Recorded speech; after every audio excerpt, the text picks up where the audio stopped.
Right, another episode of the Stephen Sulley study. First of all, want to say shout out to Mimboso for capturing again all the footage and always giving us the support. Very much looking forward to the wellness platform kicking off in the next few months. It's very exciting times, and I'm here at Woodbury House in the private art studio in Soho. Got my next guest, Tom, Mr. Blackford. Hello. Thank you very much, sir, for coming on board. Good to see you. So, just going to give the audience and the listeners a bit of a backstory how I came across you, and it's a little bit about the conversation that we had just now. This is the world that we live in. So, walked out the studio, typical busy day in Soho. There's a lot of things happening around here, lots of different people, and I walked past a mural, a shop. Actually, it was I think it was a building site at the time. Yeah. Kind of Mickey Mouse type character that had gone evil. That's how I describe it, but looked quite punk, quite funky. And I saw the, I think it was an Instagram handle, which was obviously yourself.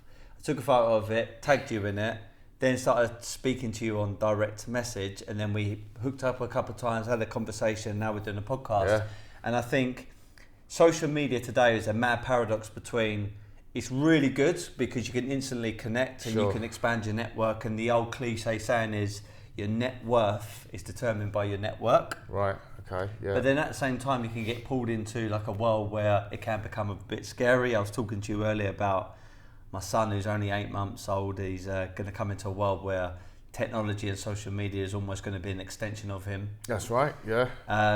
And a lot of people can end up wasting a lot of time, a lot of effort, a lot of energy on it. So it's about having that balance. So I know we've jumped a little bit ahead, but how do you manage your time and stuff, being an artist, being on social media and things? I think the rise of importance in regards to having a presence on Instagram has definitely changed the landscape as far as being a freelance artist, or being an artist in any sense really, but definitely if your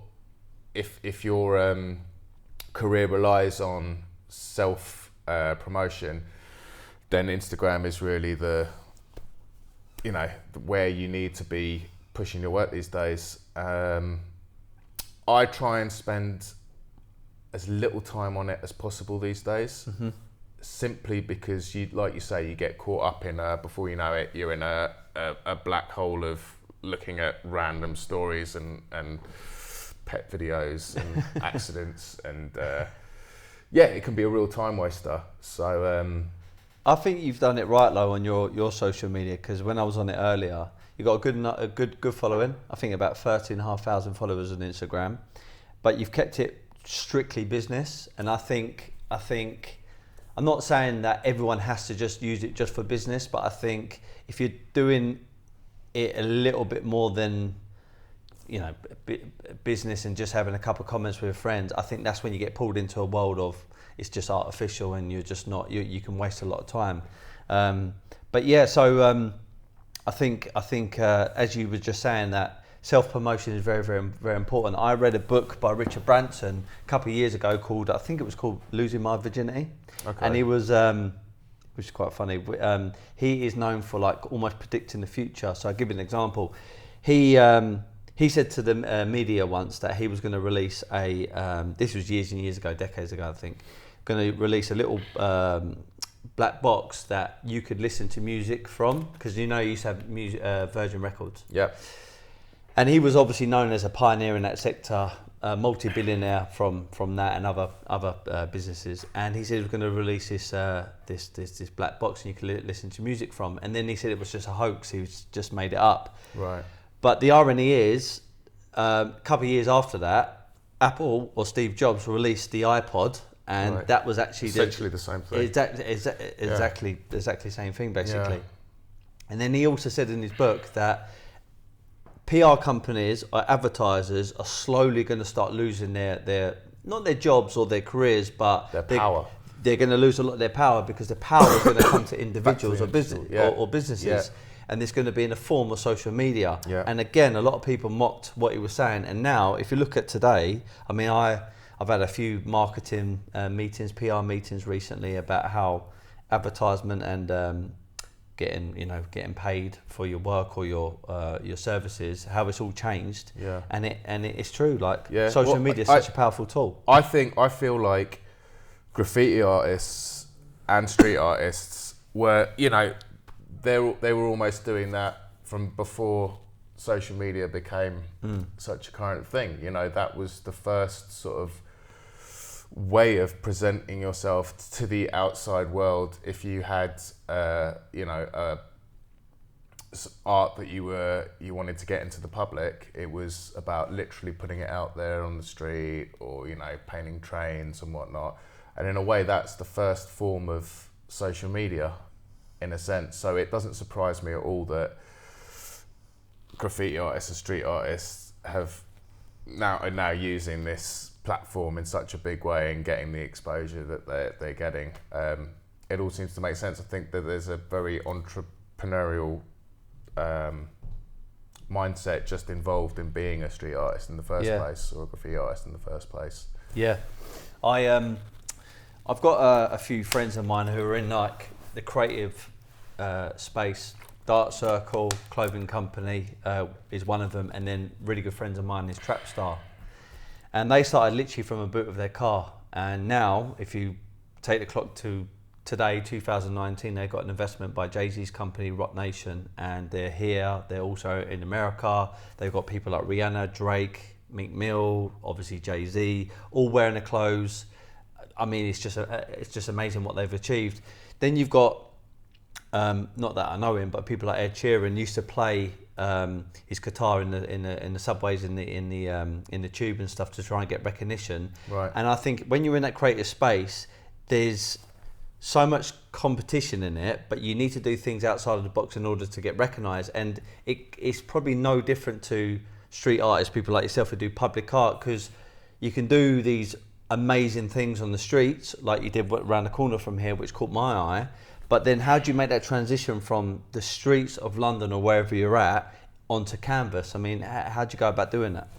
I mean, my journey's been through starting as an illustrator, really. So I've always drawn, I've always painted, but prior to graffiti I was using acrylics and whatnot. And then it wasn't until I started doing graffiti in a big way that I learned how to paint, essentially. I feel like that was when I started to really understand colour and composition and blending and cutting back. Techniques that I learned while doing graffiti then very organically transitioned very well into working on canvases. So I've gone from sort of being an illustrator to then probably being known better as a or not better, but I think most people will know me for my street work rather than my illustration work. Yeah. And then, so I feel like working on canvas, it's a nice way of bringing those two elements together. So I kind of retain a lot of the graffiti essence to my work by using, I'll use spray paint in my paintings, and I try and retain an element of just the way that I put the characters together, the way I put the backgrounds together. It's all stuff I've learned through painting on the streets. And then I get to bring my illustrative side on there as well. I get to spend longer on the paintings, on the canvases, than I would in a street environment.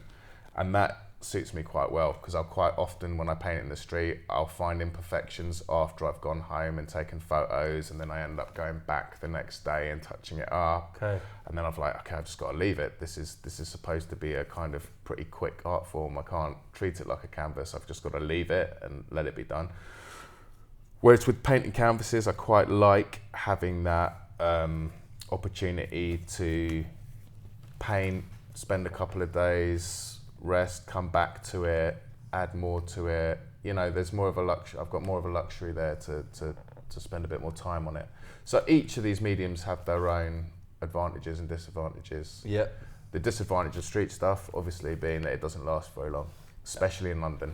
And it must be hard sometimes to get the wall space or... Yeah.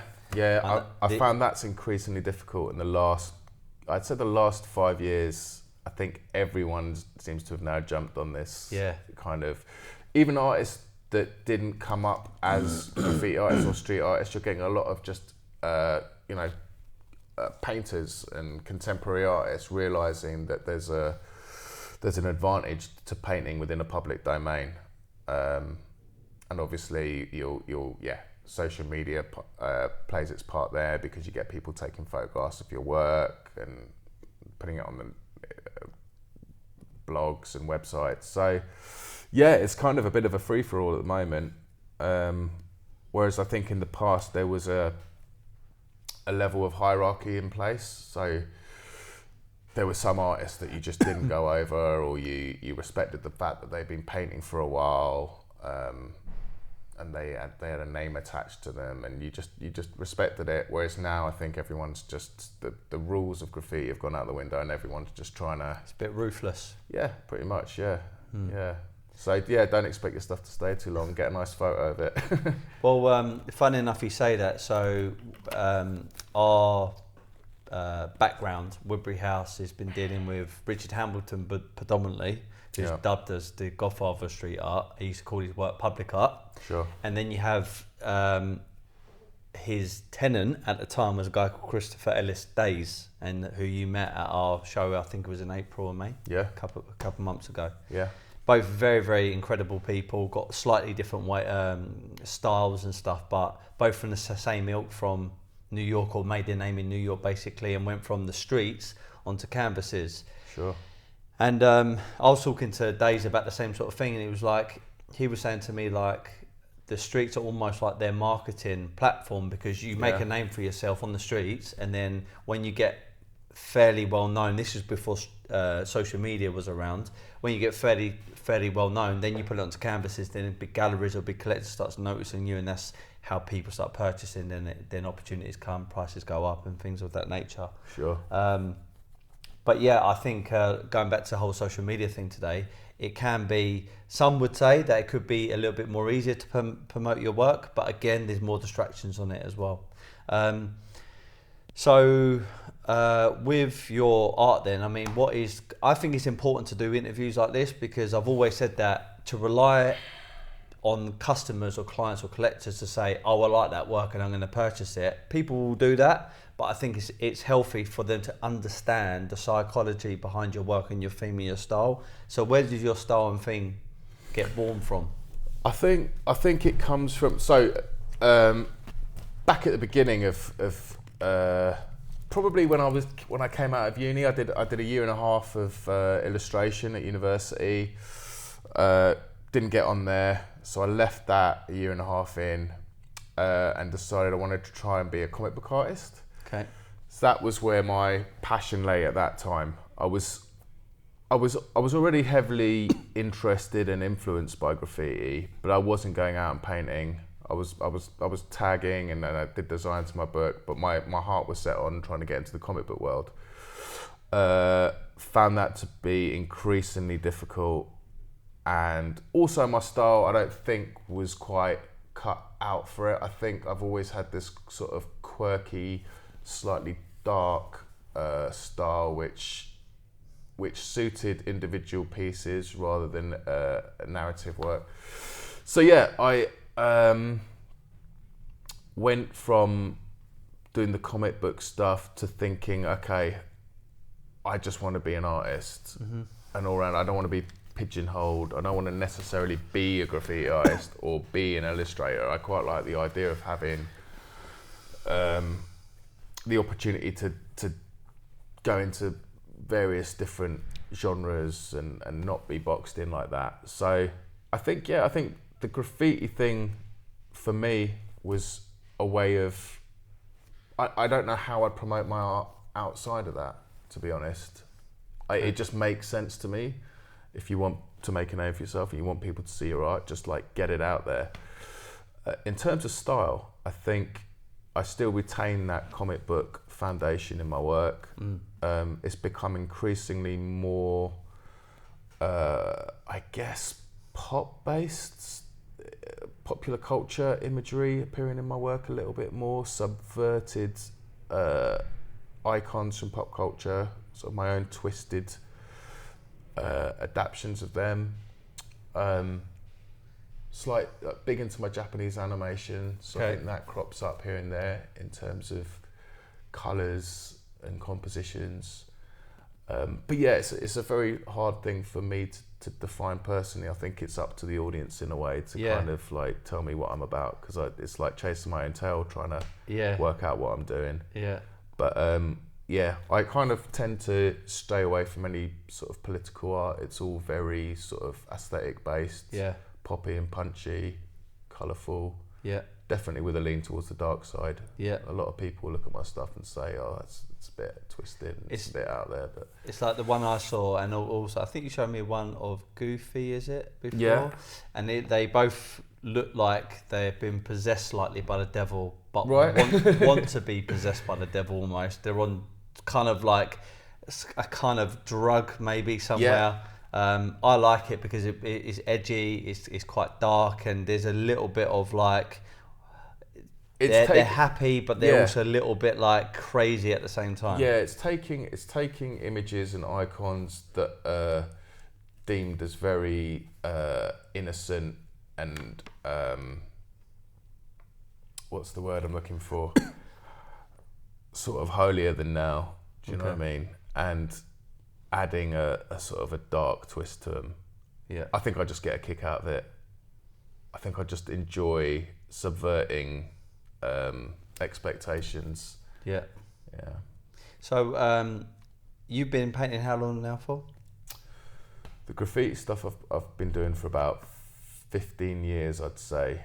Probably professionally for about 10 years. Okay. So painting murals and more commercial work for about 10 years. Okay.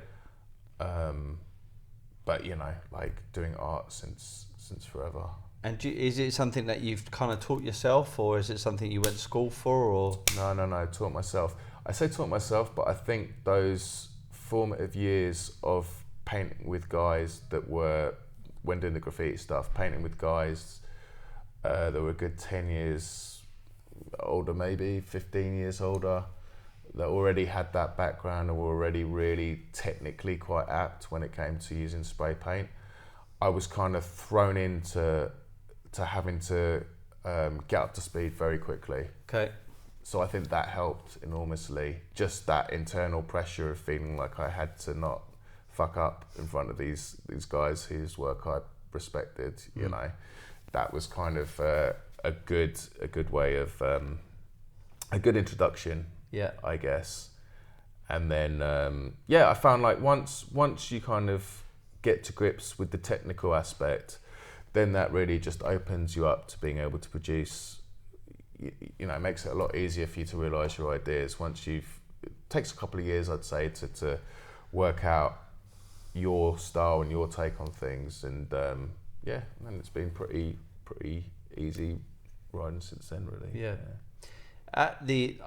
As an artist or someone in fashion or someone in music, it's all about producing your very, very best work, and I would imagine there's got to be a lot of emphasis on your emotions that have got to be put on the canvas, on the wall, into your music, in the studio, into your clothing. It doesn't matter what form of art you're doing, there has to be an element of emotion so people can feel what you're doing and understand the backstory. Yeah.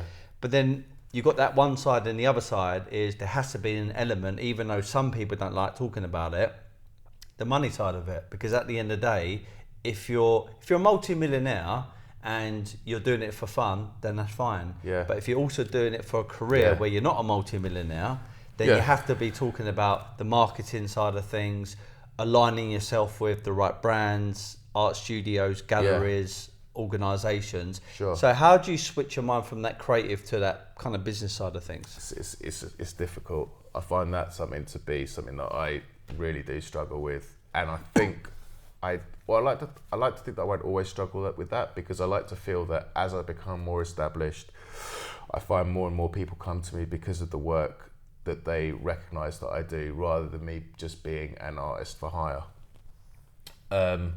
So the way I play it these days is I tend to I'll do a big commercial job, and then maybe I'll post that online if it's a job that's allowed me to express myself and that I'm proud of. If it's not, if it's just something quite sort of corporate, then it's like, that's just something that I'll do that will make it possible financially for me to then go back and concentrate on my personal work and go out and paint walls and inject into that. So yeah, at the moment, I'd say it's about 50-50 in terms of revenue. So it's like, yeah, I do the commercial work, and then canvases and illustration work, prints, books, the stuff that's what I'm really about. Yeah. That probably makes up about 50% as well. But it's that constant juggle of wanting really to kind of concentrate on purely my own work. Yeah. So that's the goal, essentially. Yeah. I'd like to get to a point where I'm a full-time artist producing work in the studio, with potentially a gallery that understands what I'm doing. Your vision. Yeah.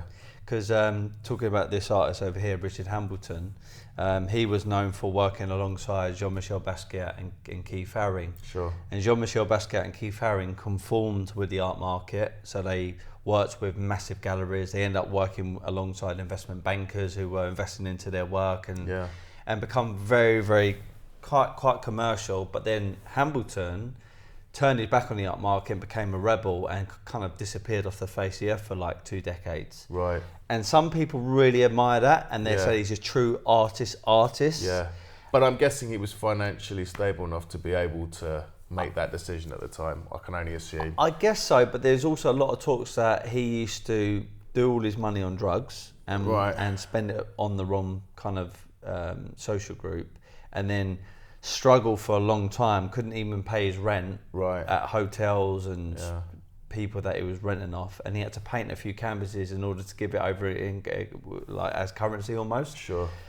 But those kind of stories, people love hearing it about it, because who is kind of writing that scenario? Is it JeanMichel Basquiat who conformed with the art market and turned himself into who he is? Or is the artist, someone like Hamilton, right, who's turned his back on the art market and became a rebel? I don't think there is a right or wrong. I think it's just, at the end of the day, comes down to how you feel about it personally within yourself. What do you feel is right and what do you feel wrong? That's based on a number of different,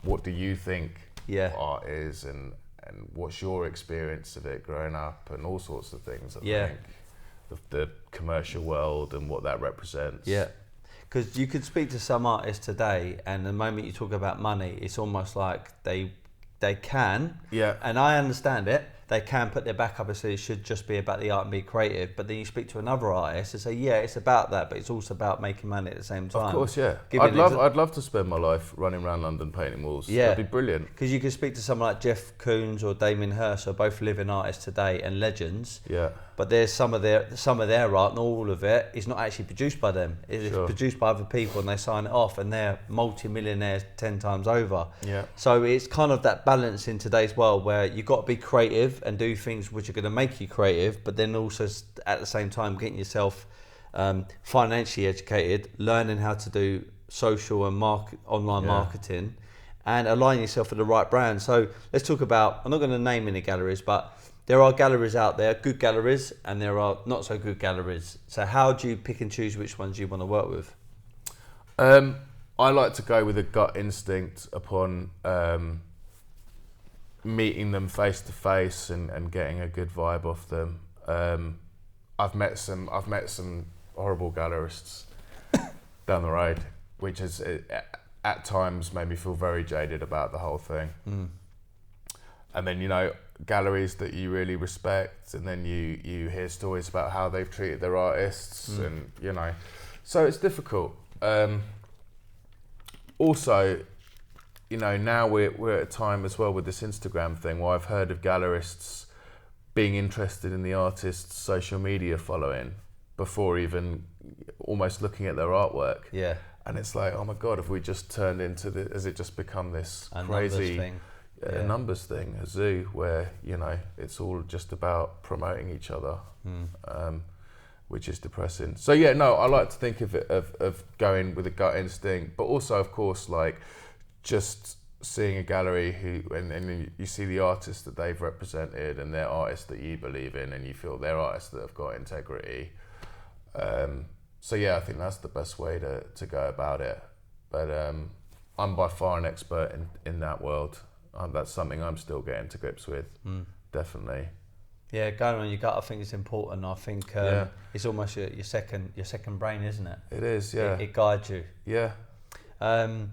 So I've interviewed a few people, from footballers, boxers, people in fashion, obviously a few artists now.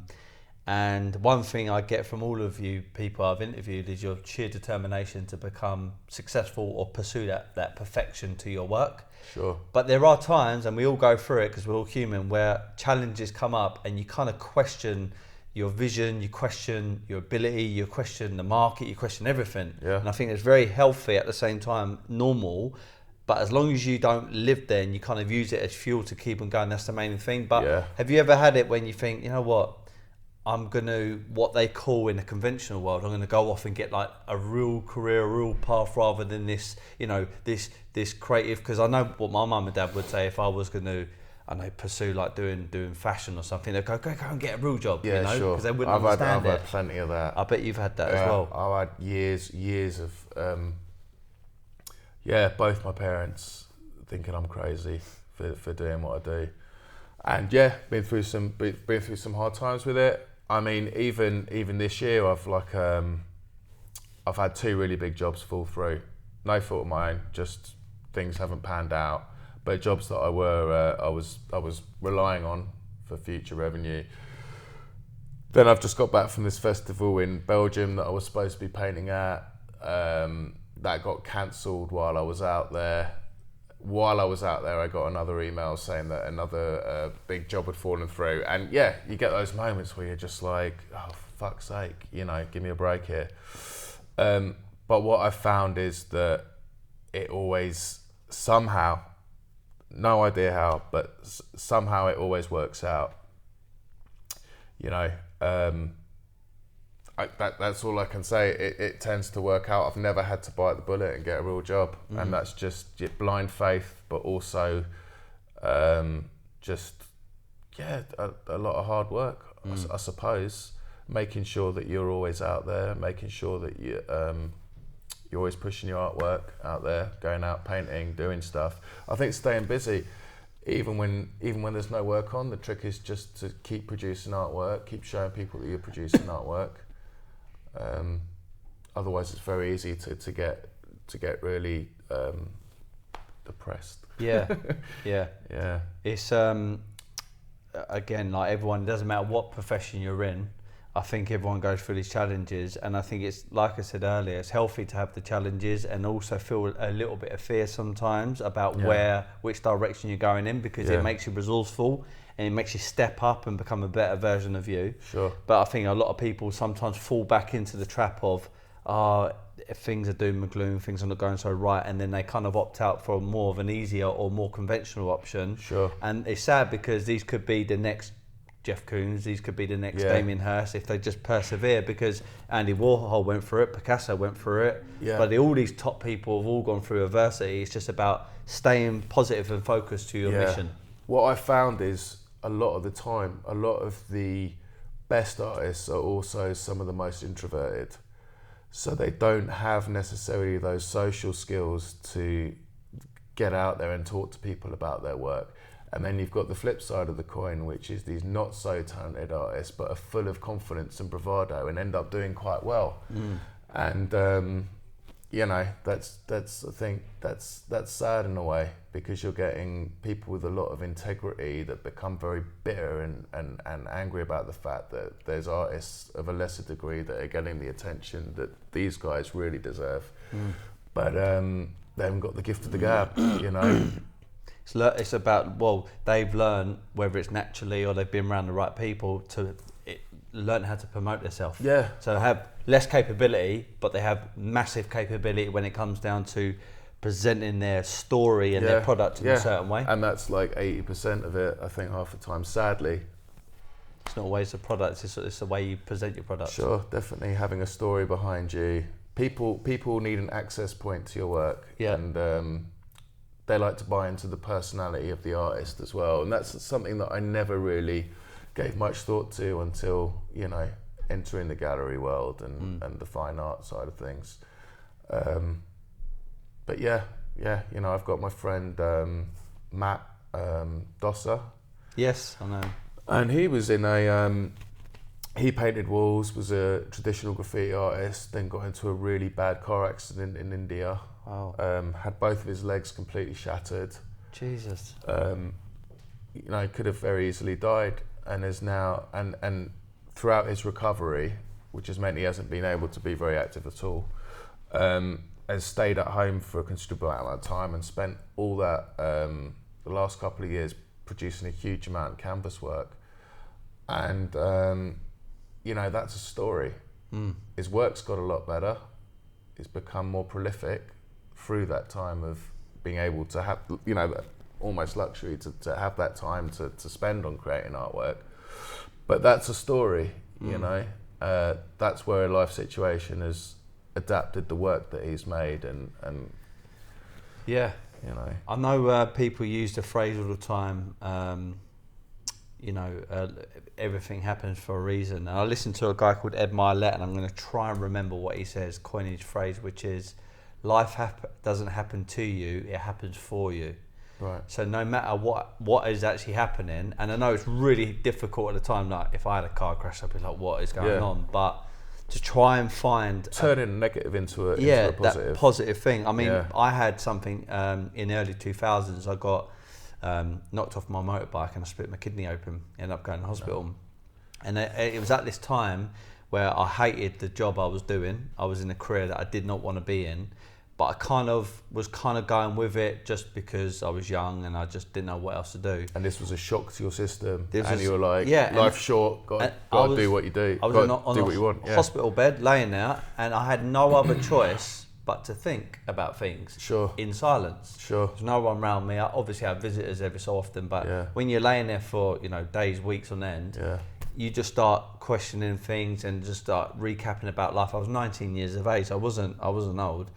And it gave me an encouragement to get better, get back on the motorbike again to overcome my fear. But then the second thing was to move away from the current career path I was in and pursue something else. And I found sales. And I've got to say, finding sales has been one of the best things ever for me, because it's the core of everything. Like whether you got a family, whether you got a social group, whether you're in business, whether you're just communicating with regular people, sales is about effective communication. That's what it's all about. So had it not been for the motorbike accident, I may not have pursued certain things that I've pursued, basically.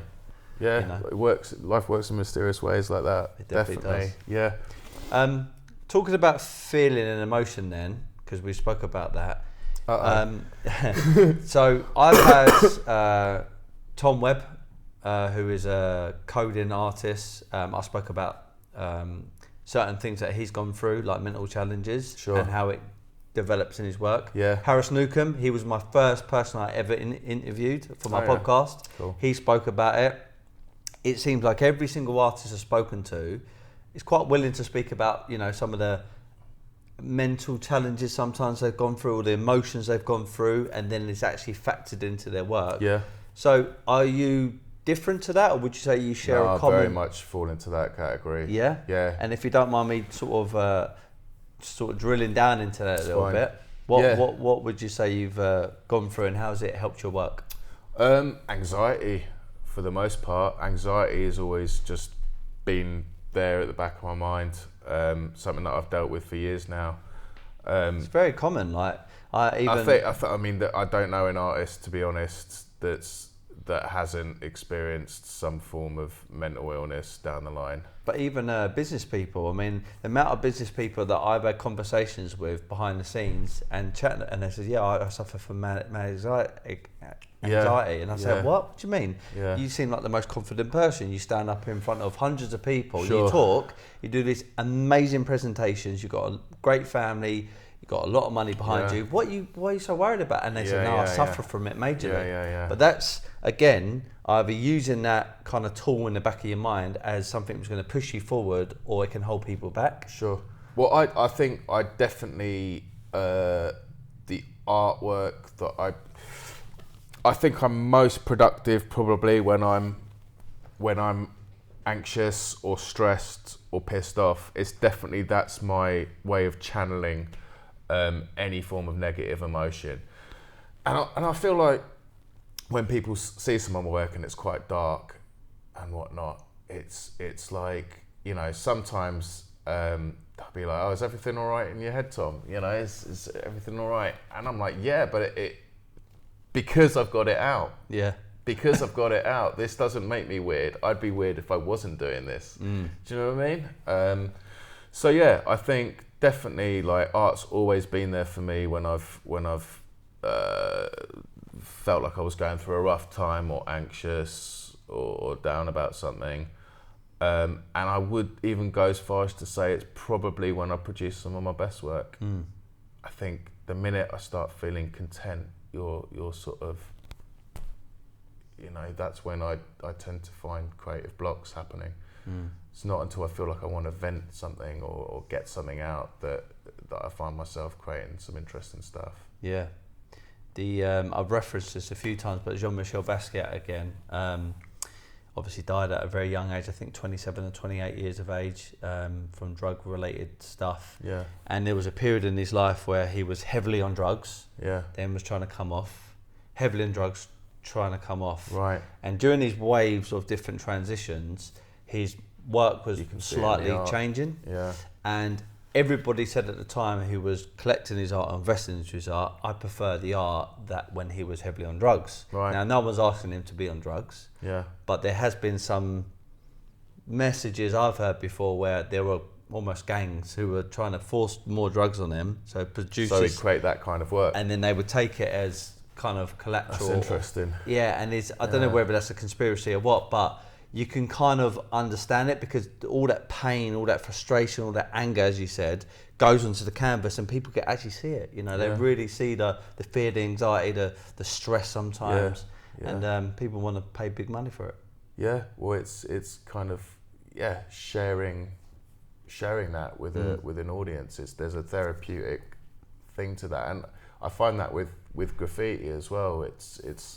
It's interesting to be able to feel something negative, put it out on the street, and therefore turning it into a positive of sorts, because you're sharing that with an audience, whether they choose to be an audience or not. But you find people that will pick it apart and often quite insightful, you know, in terms of how they respond to it.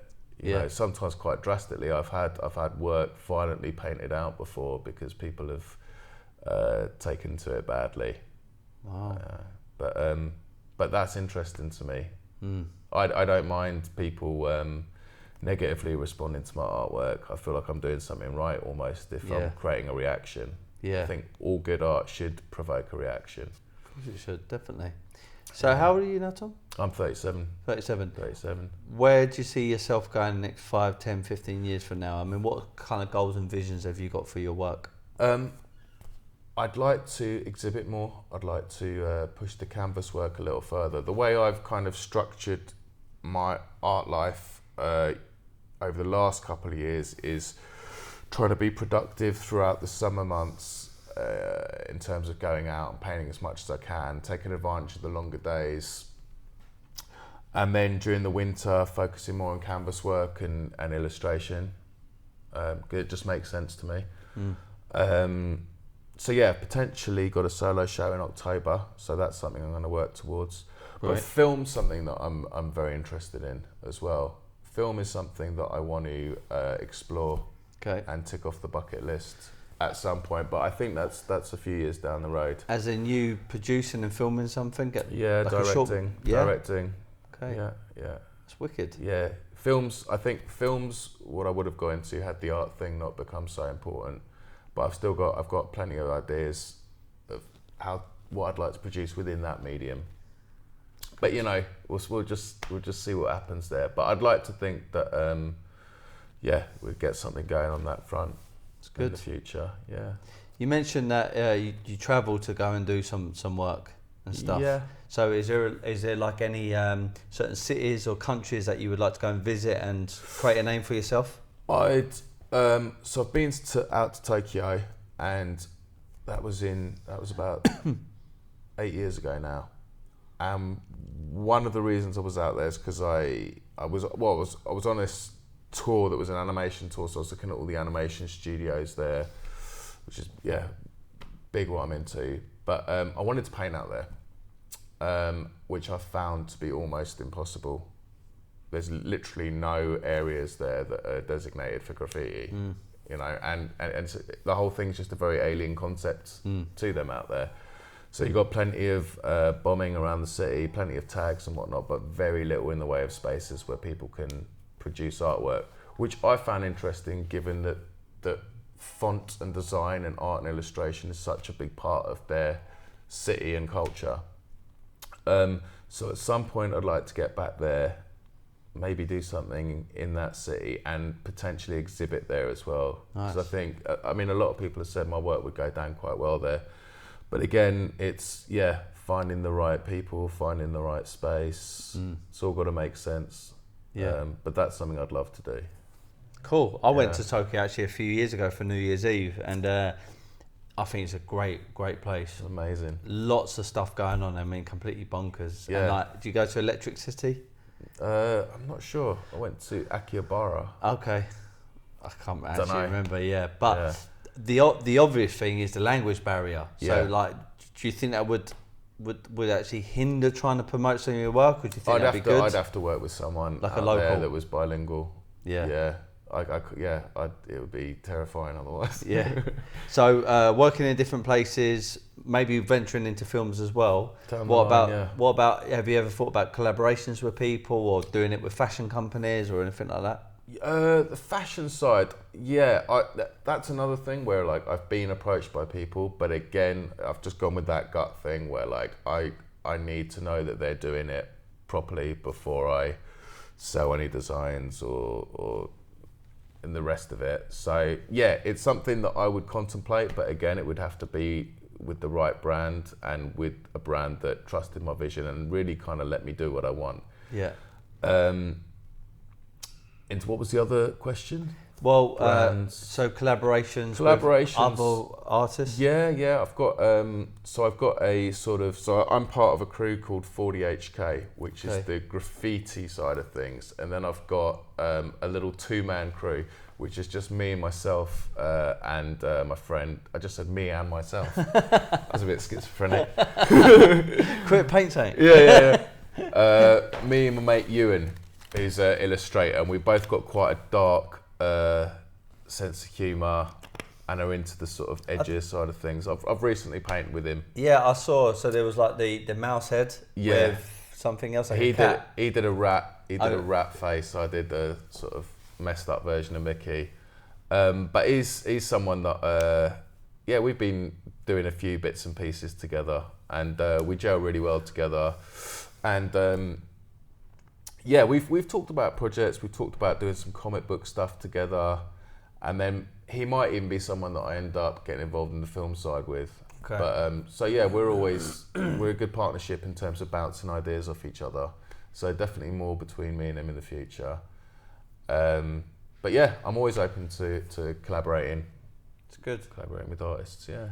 As an artist, I mean, I certainly, in business, I look up to certain people. I read a lot of books, listen to podcasts. I think you've got to continue being inspired by other people and motivated by people and learning from other people. Who would you say in the art sector has motivated you or you're inspired by? Oh, it's a good question, but one that I can't answer on the spot. I can't. There's just too many artists out there to think about. I couldn't tell you. In terms of no. What about okay? So you have to cut that bit out. That's fun.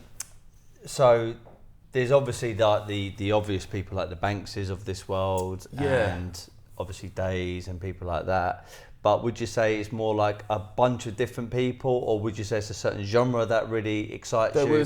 There was an artist. Well, there still is an artist. There's an artist called Greg Simpkins, who's out in LA. Right. And I used to obsess over his stuff. I still love it. Brilliant. But he was the first artist, I think this was back in the MySpace sort of era, where I was discovering all these like lowbrow and surrealist artists that were coming out of the graffiti world.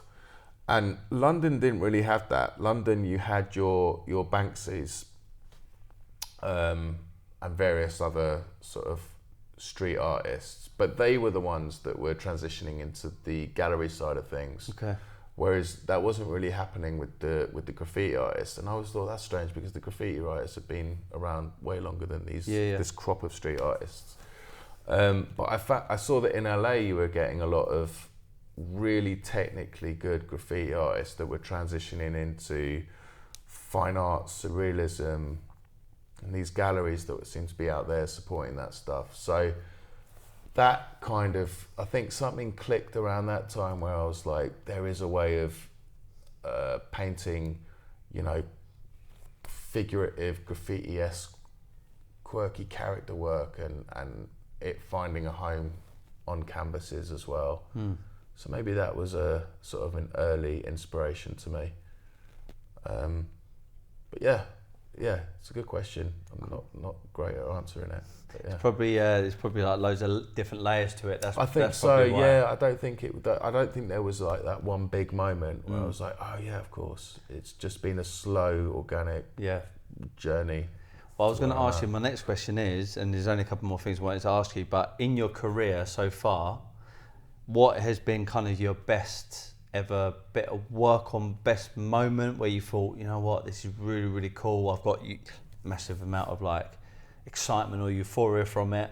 Yeah. Something where you made an impact and you thought, you know what, that's quality. I did. I was invited to exhibit at the Pixar animation studios out in San Francisco.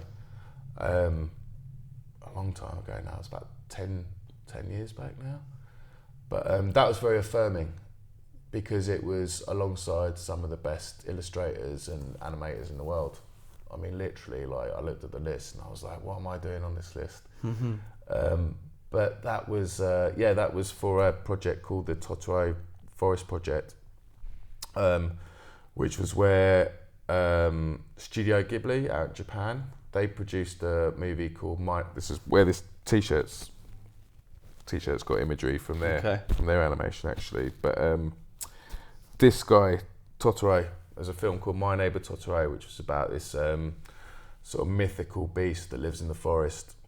And Studio Ghibli decided, in partnership with Pixar, to create an exhibition to help save the Japanese rainforest, which involved artists creating their own version of this mythical beast. Okay. So it was called My Totoro Project. And that was amazing, just being asked to do that. Flew out to San Fran, went to the Pixar Animation Studios for the auction. Must have been incredible. Yeah, it's wicked. So that was cool. As far as projects go, yeah, that one's hard to top. And what about, I mean, it's a bit of a cliche question, but what would you say has been the most challenging parts of things, what you've gone through, or things that you thought, Jesus, this is tough, or, I don't know, yeah, just stuff where you thought, you know what, this is our work? Yeah, I guess just projects,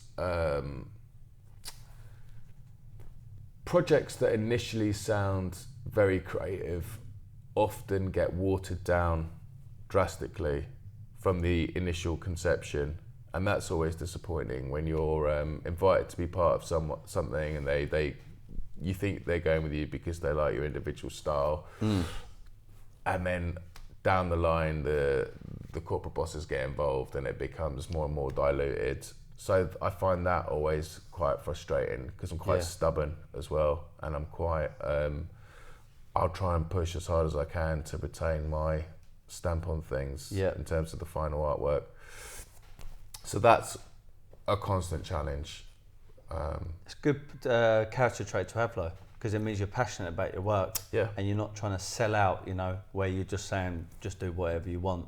Yeah. A good artist, in my opinion, is someone that is quite stubborn and true to their work. Yeah, and retain a brand Identity. Yeah. This is a question that I haven't asked yet, but it's something, a new question I'm going to be asking in most of my podcasts. If you were to recap on our conversation right now, how would you title this podcast interview?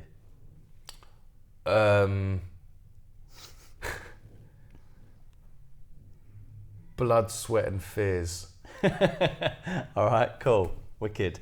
I always leave my podcast, Tom, with my catchphrase, which is "Be happy, never content." I've got my own interpretation of it. I've said it countless times on my episodes. If I were to say to you, "Be happy, never content," what would you think that means? That means keep going, but don't stop. Bottom line. Bottom line. Short and simple. Yeah. Wicked. Thank you very much. Been an absolute pleasure having you on here. No doubt we're going to get some good photos. We want to get some of these wicked artwork in the shots, and I look forward for this coming out. Nice one, Tom. Nice one. Thank you very much. Cool.